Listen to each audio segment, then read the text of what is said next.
యువకులు, నెల్లూరు నగర శాసనసభ్యులు నా సోదరుడు అనిల్ కుమార్ గారు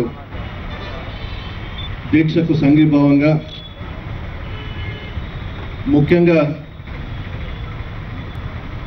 ప్రతిపక్షంలో ఉన్న శాసనసభ్యులను ఒక విధంగా, అధికార పక్షంలో ఉన్న శాసనసభ్యులను ఒక విధంగా చూడడం అనేది అన్యాయం. ప్రజల చేత ఎన్నుకోబడిన ప్రతి వ్యక్తి ప్రజల కోసం కృషి చేస్తాడు. అధికారంలో లేవు కదానని, ప్రతిపక్షంలో ఉన్నారని వివక్ష చూపుతూ అభివృద్ధి కార్యక్రమాలలో ప్రతిపక్షంలో ఉన్నటువంటి శాసనసభ్యులను, కార్పొరేటర్స్ను పక్కన పెట్టడం అనేది హేయమైన చర్య. ఈ అజీజ్ కానివ్వండి, మంత్రి కానివ్వండి, మొట్టమొదటి నుండి రాజకీయాలలో ఉంటే వాళ్ళకు ఒక అవగాహన వచ్చి ఉండేది. అభివృద్ధి కార్యక్రమాలు ఏ విధంగా చేయాలనేది వాళ్ళకు తెలిసి ఉండేది.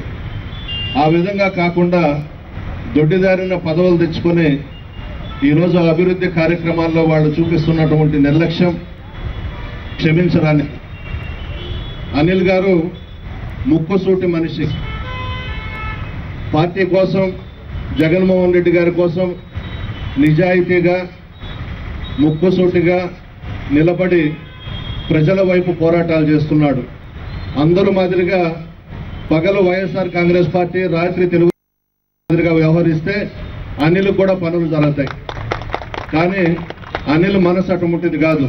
మొట్టమొదటి నుండి కూడా జగన్ బాగుండాలి, పార్టీ బాగుండాలి, ప్రజలు బాగుండాలి, నెల్లూరు పట్టణం బాగుండాలని కోరుకునే వ్యక్తి నా సోదరుడు అనిల్. ఆ విధంగా ఉంటేనే ప్రజల్లో కూడా రాణించగలుగుతాం, రాజకీయంగా కూడా మంచి భవిష్యత్తు ఉంటుంది. ముందు నుంచి కూడా అనిల్ గారు చేసే పోరాటం అంతా మీకు తెలుసు. నెల్లూరు పట్టణాన్ని అభివృద్ధి చేయాలనే తపన, నెల్లూరు ప్రజలకు అండగా ఉండాలని చెప్పేసి తపన. కానీ ఈరోజు ఒక కార్పొరేటర్ తన పరిధిలోని అభివృద్ధి కార్యక్రమాలు మంజూరు చేయమని చెప్పి అజీజ్కి లెటర్ ఇస్తే, నేను వచ్చి చూడందే కానీ ఆ అభివృద్ధి కార్యక్రమాన్ని శాంక్షన్ చెయ్యను అని చెప్పడం, ఆ కార్పొరేటర్ని అవమానించడం, అక్కడ ప్రజలను అవమానించడం.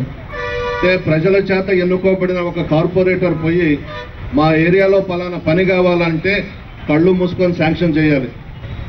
ఆ విధంగా కాకుండా నిర్లక్ష్యంగా వ్యవహరిస్తూ ఎమ్మెల్యే గారిని, కార్పొరేటర్స్ను, ప్రజలను అవమానిస్తే మంచిది కాదు. ఎవరు కూడా సహించరు. తీసుకునే కమిషన్లలో మా ఎమ్మెల్యే అనిల్ గారు వాటాలు అడగడం లేదు. జిల్లాకు అభివృద్ధి చేయండి, నెల్లూరు పట్టణాన్ని అభివృద్ధి చేయండి, నెల్లూరు ప్రజలకు అండగా ఉండండి అని చెప్పి మాత్రమే మా ఎమ్మెల్యే గారు అడుగుతున్నారు. మీరు ఆ విధంగా కాకుండా నెల్లూరు పట్టణాన్ని అభివృద్ధికి నోచుకోనివ్వకుండా నిర్లక్ష్యంగా వ్యవహరిస్తూ మీ ఇష్టారాజ్యంగా చేయాలనుకుంటే మాత్రం ప్రజల చేత మీకు గుణపాఠం తప్పదని చెప్పి నేను హెచ్చరిస్తా ఉన్నాను. ముఖ్యంగా మంత్రి, అతను ఒక పోరంబోకు. మన జిల్లా ప్రజల కర్మ అతను ఈ జిల్లాకు మంత్రి కావడం. ఒక రాజకీయ లక్షణాలు కలిగినటువంటి వ్యక్తిని మంత్రిని చేసుంటే జిల్లాలో ఏ విధంగా అభివృద్ధి కార్యక్రమాలు చేయాలో తెలుసుండేది. ఆ విధంగా కాకుండా స్కూళ్లలో, కాలేజీల్లో ఫీజులు దండుకునే వాడిని తీసుకొచ్చి మనకు మంత్రిని చేసి మన కర్మ, మన దౌర్భాగ్యం, జిల్లా ప్రజలు చేసుకున్నటువంటి కర్మ అని చెప్పి నేను మనవి చేస్తా ఉన్నాను. ఆయన ఎవరో ఈ మధ్యన సర్వే చేసి 400 కోట్లు ఆస్తులున్నాయని చెప్పాడంట అఫీషియల్గా నారాయణకి. ఆ విధంగా తీసుకుంటే అనఫిషియల్గా 1000 కోట్లు ఉంటాయి. ఈరోజే పేపర్లలో చూసాం, బెంగళూరులో ఒక మెడికల్ కాలేజీలో ఇన్కమ్ ట్యాక్స్ వాళ్ళు దాడి చేస్తే 43 కోట్లు దొరికాయి. వాళ్ళని ఇక్కడ కూడా పిలుస్తున్నాను. ఈడ మెడికల్ కాలేజ్ ఉంది, ఈడ జిల్లాలో చాలా స్కూల్స్ ఉన్నాయి, కాలేజెస్ ఉన్నాయి, బెంగళూరులో ఉన్నాయి, తమిళనాడులో ఉన్నాయి, తెలంగాణలో ఉన్నాయి, ఢిల్లీలో ఉన్నాయి. ఇక్కడ కూడా రండి నాయన, ఆయన మీద కూడా పడండి. 43 కాదు, 100 కోట్లు, 1000 కోట్లు నల్లధనం నారాయణ ఇంట్లో దొరకద్దని చెప్పి నేను మనవి చేస్తా ఉన్నా. సిగ్గుచేటైన విషయం. ఇటువంటి వాళ్ళని, వెంకటగిరి ఎమ్మెల్యేని, కోవూరు ఎమ్మెల్యేని ఇంకా పార్టీలో పెట్టుకొని ఉన్నాడంటే చంద్రబాబు నాయుడు వారసులు కాబట్టి, అతను ఇంకా పెద్ద అవినీతి పరుడు కాబట్టి వీళ్ళందరికీ లైసెన్సులు ఇచ్చి దోచుకున్నంత దోచుకోండి అని చెప్పి పూర్తిగా లైసెన్సులు ఇచ్చేశాడు. ఇంత దరిద్రపు మినిస్టర్ని నెల్లూరు జిల్లా చరిత్రలో మనం చూసున్నాం. నిజంగా అతను మంత్రి అయి ఉంటే ప్రతిపక్ష శాసనసభ్యులను కూడా దగ్గర పెట్టుకుని అధికార పార్టీ శాసనసభ్యులతో పాటు జిల్లా అభివృద్ధికి నగర అభివృద్ధికి కృషి చేయాలి. ఆ విధంగా కాకుండా ఈ విధంగా నిర్లక్ష్యంగా వ్యవహరించడం అనేది పొరపాటు. ఈరోజు కోటేశ్వరంలో మంత్రివర్గంలో ప్రథముడిన నారాయణ ఏమీ తెలియదు, ఒక 5-6 దగ్గరలో అల్లుడై కూర్చున్నాడు. అదొక కర్మ మనకు. వాళ్ళ మీదనే దృష్టి పెట్టడం సరిపోతా ఉంది.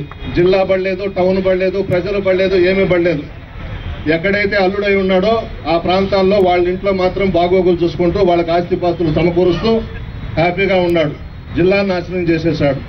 ఏదేమైనా అనిల్ గారికి అండగా ఉంటాం.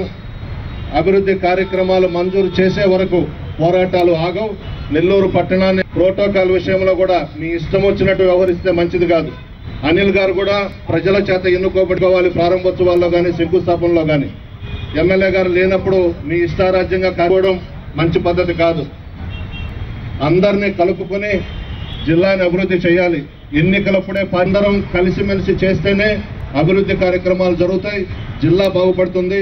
టౌన్ మా అనిల్ గారికి ఇవ్వాల్సినటువంటి గౌరవం ఇవ్వాలని చెప్పేసి తెలియజేస్తూ సెలవు తీసుకుంటున్నారు.